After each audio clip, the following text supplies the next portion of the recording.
Western academy plus two रे समस्त को स्वागत। पिलामाने आमे दीर्घ दिन धरी तमर सेकेंड ईयर हिस्टोरी रो प्रथम यूनिट क्लास करूथुले। तो आज आमे तार जो द्वितीय यूनिट रही से द्वितीय यूनिट को आलोचना करिबा। आशा करी वीडियोटी तुमको निहाती भल लागुथबो। जदि वेस्टर्न एकेडमी रो वीडियो सब भल लागुची हमर यूट्यूब चैनल वेस्टर्न एकेडमी को सब्सक्राइब करंतु। जदि किछि प्रश्न अछि ताहेले कमेंट्स मध्य करंतु। एवं आउ गोटे इम्पोर्टेंट कथा होची खूब शीघ्र तुमर ओडिया ऑप्शनल क्लास मध्य एथिरे आसीबो। धीरे धीरे इंग्लिश तुमर भूगोल तुमर सोशियोलॉजी एजुकेशन इकोनॉमिक्स ये सब क्लास तमे ऑनलाइन माध्यम रे पाई परिबो। तमे याकू पाइबा पई हमर यूट्यूब चैनल को सब्सक्राइब करबा को पड़िबो। आउ आम वेस्टर्न एकेडमी तरफ खूब शीघ्र ऑनलाइन रे आमे प्रत्येक कॉलेज रु 5 जण मेधावी पिलांको फ्री रे क्लास करिवार गोटे व्यवस्था करूचु। ता पई गोटे एंट्रांस करिवु। तेणु करी आपण माने हमर वीडियो को देखंतु। हमर समस्त सूचना को आपण मान निजे टिपी रखंतु। तो आज आउ देरी करिबा नहीं। आजिर विषय रहिछि जे भारतीय संस्कृतिर मूल भित्ति फाउंडेशन ऑफ इंडियन कल्चर ए विषय रे आमे आलोचना करिबा जे प्रकृत रे भारतीय संस्कृति रो मूल भित्ति कौन ही पारे को संस्कृति रु आज विवर्तित हेई आमे ई एक पर्याय को पहुंचीचे से संपर्क रे ए यूनिट टी हमको अध्ययन करिया पई निर्देशित अछि। जो माने 2026 रे बोर्ड परीक्षा देबा को जाउछंती सेई मानक पई ए वीडियो जो माने प्रिपरेशन करूछंती प्लस 2 रे भलो नंबर रखी पास करिया को प्रयास करूछंती से पिला माने निश्चय देखिबे बोली हमर आशा।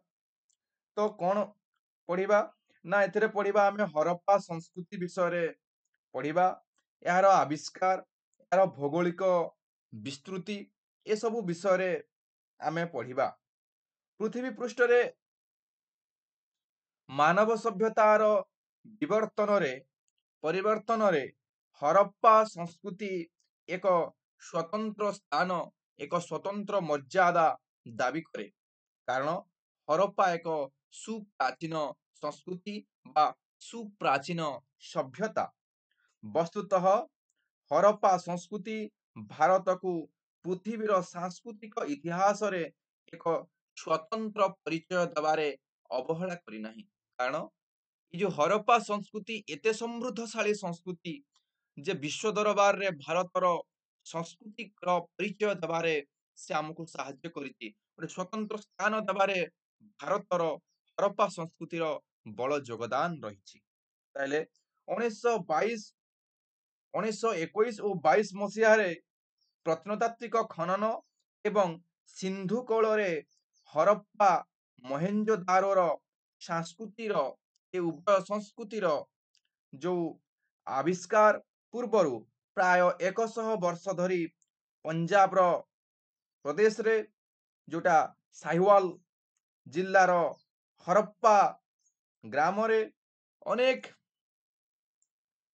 ब्रिटिश अधिकारी इंग्रेज मानकर कथा से कहउछंती ब्रिटिश अधिकारी मानकर पाद पड़िथिला से माने खोज करूथिले संस्कृति संपर्क रे। एठारे हरप्पा ठारे जे एते बड़ सभ्यतार अवशेष रहिछि एते बड़ गोटे बड़ सभ्यतार अवशेष रहिछि से संपर्क रे किंतु तिळे मात्र सेमानंक पाखरे सूचना नथिला। काहा पाखरे? इंग्रेज मानक पाखरे। 1900 मु केतरा हिस्ट्री कहूछि मन रख समय गुडाक 1926 ख्रीष्टाब्द रे प्राक्तन चार्ल्स मासन जे ईस्ट इंडिया कंपनी रो प्राक्तन सेनाधिकारी थिले हरप्पार जो कूद उपरे ठिया होई से चिंता करथिले से भाबिथिले कोन भाबिथिले ना जे एहा हेउची सही स्थान जेउठारे ग्रीक वीर ଆଲେକଜାଣ୍ଡାର ହୁଏତ ରାଜ ରାଜାପୁରଙ୍କୁ ଯୁଦ୍ଧରେ ପରାସ୍ତ କରିଥିଲେ। ଏ କଥା ସେ ଭାବିଥିଲେ। ତାର କିଛି ବର୍ଷର ବ୍ୟବଧାନ ପରେ କଣ ହେଇଛି ନା ଆଲେକଜାଣ୍ଡାର ବର୍ଣ୍ଣସ୍ ନାମକ ଜଣେ ପରିବ୍ରାଜକ ହରପ୍ପା ବୁଲିବା ପାଇଁ ଗସ୍ତ କରିଥିଲେ, କିନ୍ତୁ ସେ କୌଣସି ଉପସଂହାରରେ ପହଞ୍ଚି ପାରିନଥିଲେ। କାହିଁକି ନା ସେ କୌଣସି ତଥ୍ୟ ଏ ସଭ୍ୟତା ସମ୍ପର୍କରେ ପାଇନଥିଲେ। ତାପରେ ଆଲେକଜାଣ୍ଡାର ଆଲେକଜାଣ୍ଡାର କୁନିଂହାମ୍ ନାମକ ପୁଣି ଜଣେ ବ୍ୟକ୍ତି, ସେନା ଇଞ୍ଜିନିୟର, ସେ ପ୍ରତ୍ନତାତ୍ତ୍ୱିକ ବିଶେଷ ରୁଚି ରଖୁଥିବା ବ୍ୟକ୍ତି, ସେ ଏଠାରେ 1850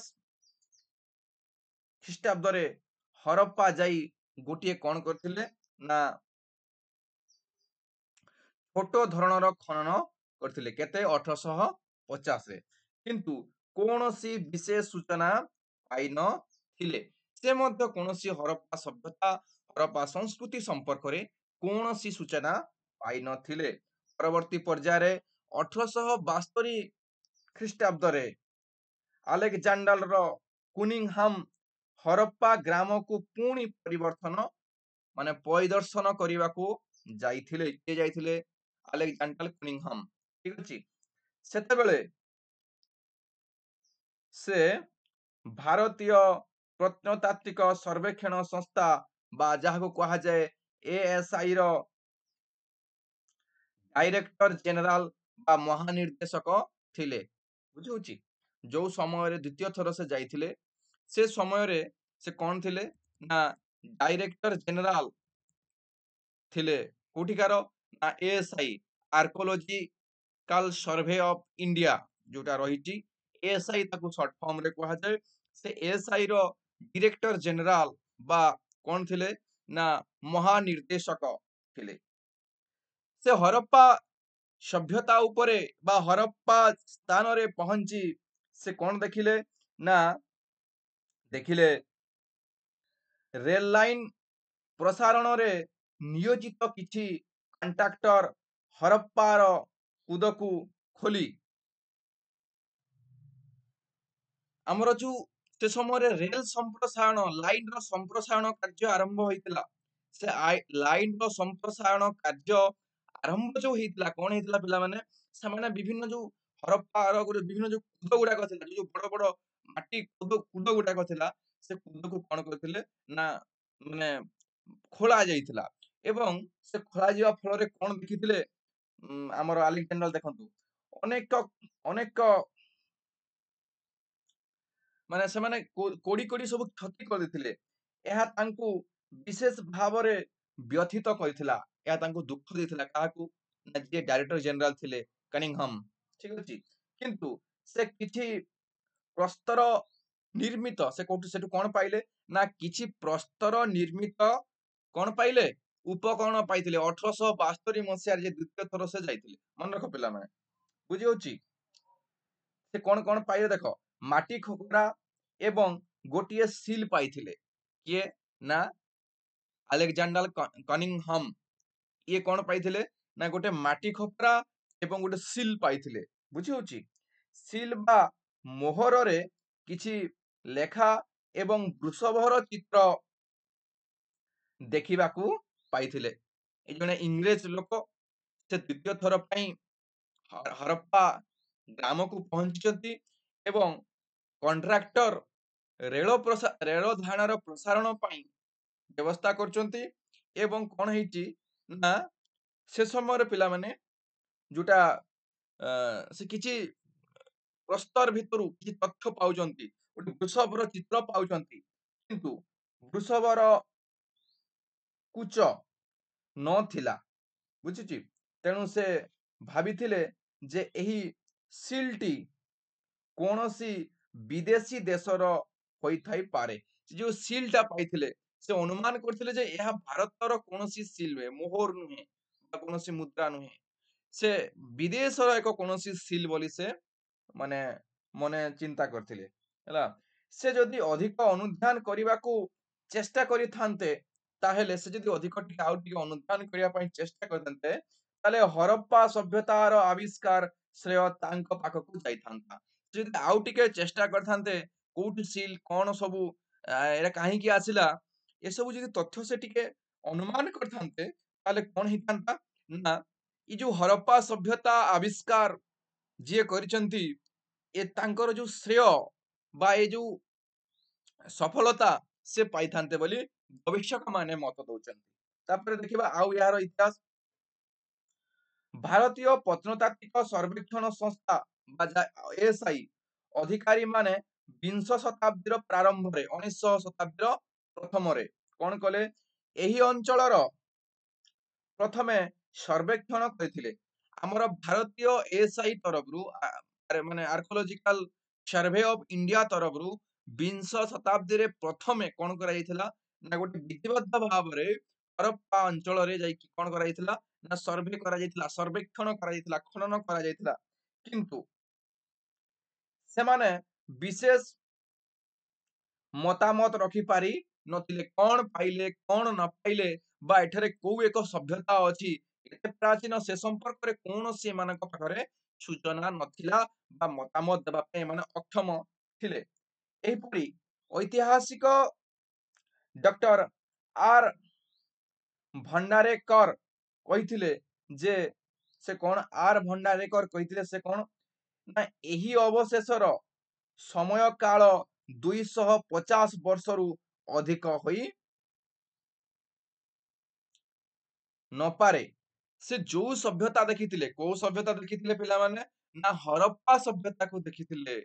ଏବଂ ସେ ହରପ୍ପା ସଭ୍ୟତାକୁ ଦେଖିକି କଣ କହୁଛନ୍ତି ନା ଏ ସଭ୍ୟତାର ବୟସ, ଏ ସଭ୍ୟତାର ସମୟ କାଳ 250 ବର୍ଷରୁ ବେଶୀ ହେଇନପାରେ ବୋଲି ସେ କହୁଛନ୍ତି। କିଏ କହୁଛନ୍ତି ଏଇଟା ନା ଆର୍ ଭଣ୍ଡାରେକର ପ୍ରଥମେ ମତ ଦଉଛନ୍ତି। ତେବେ 1920 ମସିହାରେ 1920 ମସିହା ଦୟାରାମ ସାହାଣୀ ହରପ୍ପା ଠାରେ ଏବଂ ରାଖାଲ ଦାସ ବାନାର୍ଜୀ 1921 ମସିହା ମହେଞ୍ଜୋଦାରୋ ଠାରେ ପ୍ରତ୍ନତାତ୍ତ୍ୱିକ ଖନନ ଆରମ୍ଭ କରିଥିଲେ। 1920 ମସିହାରେ କିଏ ନା ଦୟାରାମ ସାହାଣୀ ହରପ୍ପା ସଭ୍ୟତା ପଏଣ୍ଟ ଆଉଟ୍ ନୋଟ କର, ଏବଂ 1921 ମସିହା ରାଖାଲ ଦାସ ବାନାର୍ଜୀ ସେ ମହେଞ୍ଜୋଦାରୋ ଠାରେ କଣ କରିଥିଲେ ନା ଖନନ ଆରମ୍ଭ କରିଥିଲେ, ମାନେ ଖୋଳିବା ଆରମ୍ଭ କରିଥିଲେ। ଏବଂ ତତ୍କାଳୀନ ପ୍ରତ୍ନତାତ୍ତ୍ୱିକ ସର୍ବେକ୍ଷଣ ସଂସ୍ଥାର director general sir John Marshall 1924 ମସିହାରେ ହରପ୍ପା ସଂସ୍କୃତିର ଆବିଷ୍କାର ସମ୍ପର୍କରେ ଔପଚାରିକ ଭାବରେ ସୂଚନା ଦେଇଥିଲେ। ସେ ସମୟରେ କିଏ ଥିଲେ ନା 1924 ମସିହାରେ ତତ୍କାଳୀନ ଏଏସ୍ଆଇ ର ଡିରେକ୍ଟର ଜେନେରାଲ ସାର୍ ମାର୍ଶଲ ସେ ସୂଚନା ଦେଲେ ଯେ ଏମିତି ଏକ ସଭ୍ୟତା ଅଛି ଯୋଉ ସଭ୍ୟତା ଅତି ପ୍ରାଚୀନ ଏବଂ ତାର ନାଁ ହଉଛି ହରପ୍ପା ସଭ୍ୟତା ବୋଲି ସେ ସୂଚନା ଦେଲେ। ଏସବୁ ଯାହା କହୁଛି ପିଲାମାନେ ତମାନଙ୍କର ପରୀକ୍ଷାରେ ଆସିବ, ତେଣୁକରି ତମାନେ ମନେ ରଖ। ଭାରତୀୟ ସଂସ୍କୃତି, ଭାରତୀୟ ସଂସ୍କୃତି ଐତିହ୍ୟ ଏ ଏ ସମୟ କାଳକୁ ଖ୍ରୀଷ୍ଟପୂର୍ବ 25 କୁ ସେମାନେ ଗ୍ରହଣ କରନ୍ତି ଯେ 2500 ବର୍ଷ ପୂର୍ବର ଏ ସଂସ୍କୃତି ସଭ୍ୟତାର ସମସାମୟିକ ଥିବା କଥା ସେମାନେ ମତ ପୋଷଣ କରନ୍ତି। ତାହେଲେ ଆମେ ଦେଖିବା ଯେ ଭୌଗୋଳିକ ବିସ୍ତୃତି କଣ ଥିଲା ହରପ୍ପା ସଭ୍ୟତାର। ଆସନ୍ତା କ୍ଲାସରେ ମୁଁ ସେ ଭୌଗୋଳିକ ବିସ୍ତୃତି ସମ୍ପର୍କରେ ତମାନଙ୍କୁ ସୂଚନା ଦେବି।